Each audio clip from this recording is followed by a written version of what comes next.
Euzubillahimineşşeytanirracim. Bismillahirrahmanirrahim.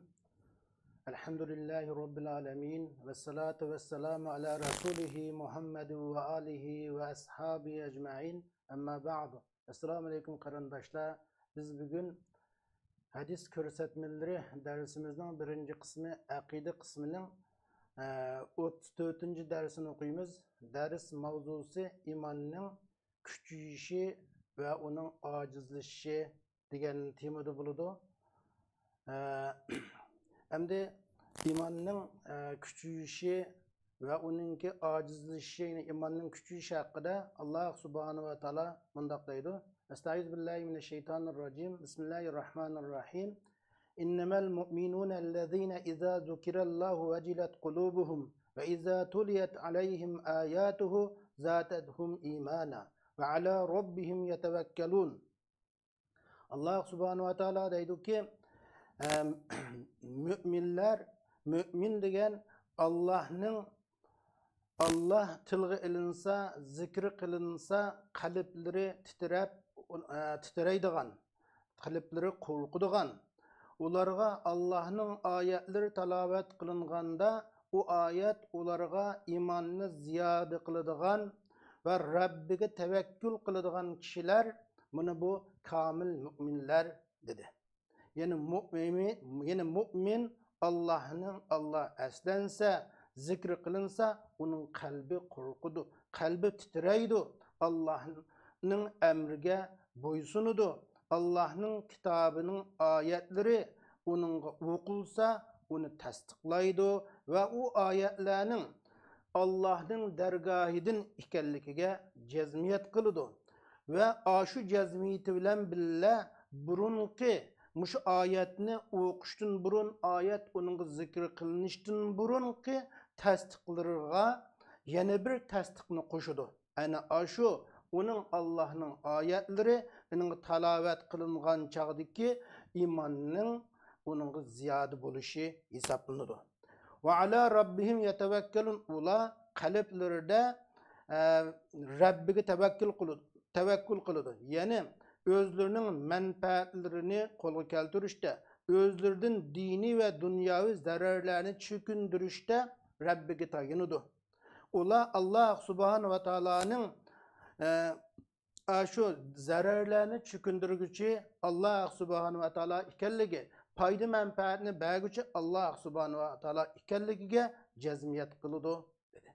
Yine Peygamber sallallahu aleyhi ve sellem muş imanının küçüyüp acizlanışı hakkında mundaq deydi.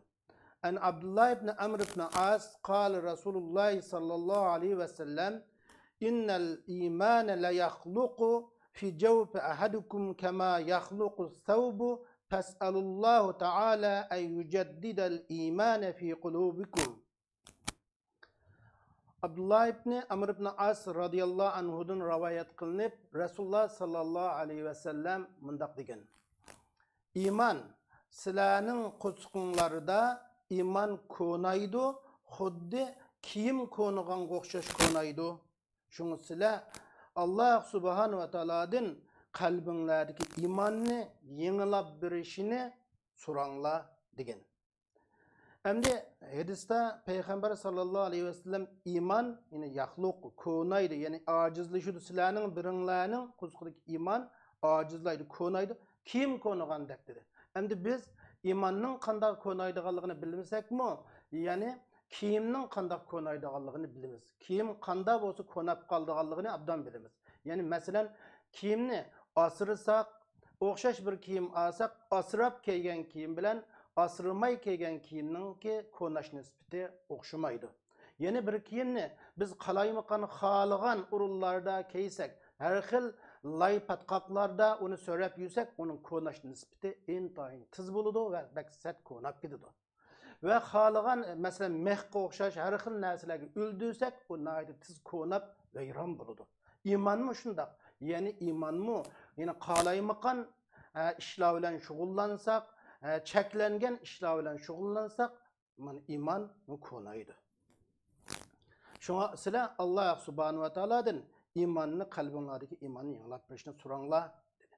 Anda da iman Mana bu xuddi biz uyimizdeki her bir narsani yengilashni xohlaymiz. Öyleki her bir narsaning yengi turishini xohlaganimizdek imonmu asrashqa, yengilab turishqa muhtoj. Peygamber Aleyhisselam şuna imanınlar konaydı. Xuddi kim konagandek dedi. Anda olsa iman nima bilan konaydı dedik? İman insanın kuzuqda ma'siyatlarni, xatoliklarni, kamchiliklarni o'tkazish orqali iman konaydı. Yani iman ojizlashidir. Yani ibadetlerge sel qara sebeplik yoki har xil gunoh butgan ishlar bilan shug'ullanish sabablik bir inson o'zini har xil shahvatlarga shunda qaritish orqali insonningki qalbida iymon ojizlaydi. Ebu Hurayra radhiyallohu anhudan rivoyat qilingan bir hadisda Rasululloh sallallohu alayhi vasallam mundaq degan: Bende eğer xatalaşsa, bir xatalıkını ötkazsa, onun kalbiga bir qora chikit quyuladi. Eğer o xatalıktan derhal to'xtab, o xatalıkını terk etse ve Allah'tan şu xatalıkını qilganlik qarata istig'for tilsa, istig'for etsa, mag'firat talab qilsa ve tövbe qilsa, onun kalbi yana nurlanadi, aqiradi. Eğer o yeni hatalıkka qaytsa, onun kalbide bu qarışık hatalıkını qilgan sırı ziyade bulup, ahiri onun kalbi bütün qardaydı. Şunu Allah subhanahu wa ta'ala diyen ki, Estağfirullah Bismillahirrahmanirrahim.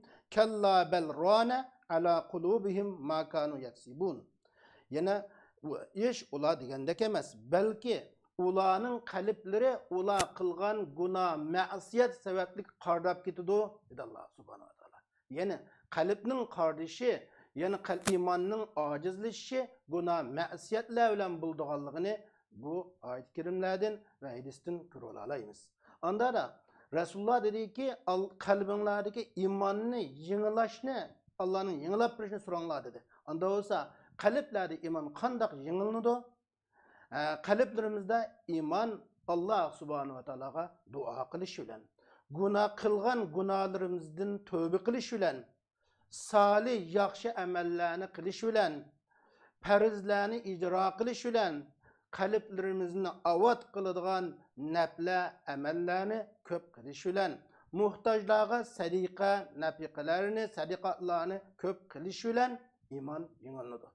Allah subhanahu wa ta'ala'nın şeriat ayetleri tefekkür kılış bilen Allah'ın etrafı alemdeki etraftaki Allah'ın birlik varlığını gösterdiğin muşundak mevcuzelleri de tefekkür yürgüzüş bilen iman yine yengilnidi, iman küçüydü. Yani imanın yengilnişi, imanın küçüyüşünü gösteriyor.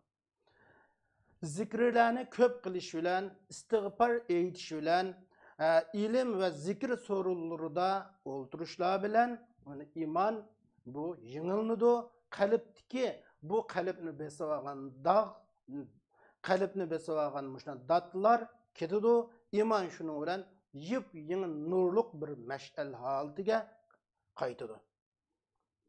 Ebu Hurayra radhiyallohu anhudan rivoyat qilingan bir hadisda Rasululloh sallallohu alayhi ve sellem mundaq degan: Jaddidu imanakum, imaninglarni yengilanglar deganda deyilgan ki ya Rasulullah biz imanimizni qandaq yengilaymiz deganda Rasulullah sallallohu alayhi ve sellem degan ki aksiru min qavli la ilahe illallah. Siz la ilahe illallah degan so'zni ko'p qilinglar. Yani zikrini ko'p aytinglar. Çünkü la ilahe illallah zikrlarning eng afzali.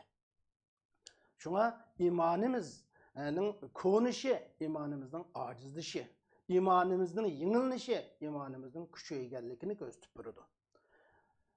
Hadisdan aldığan muhim paydalar iman yaxshi amallar bilan kuchaydi ve günah ma'siyatlar bilan acizlaydi. İkinci, Allah subhanahu wa ta'aladan imanimizni yengilab birishni so'rashimiz kerak.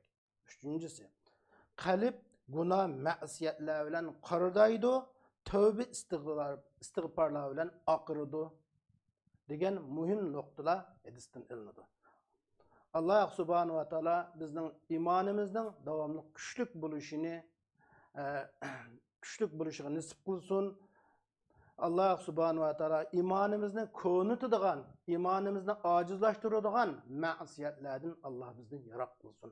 Va axir da'vana anil hamdulillahi robbil alamin.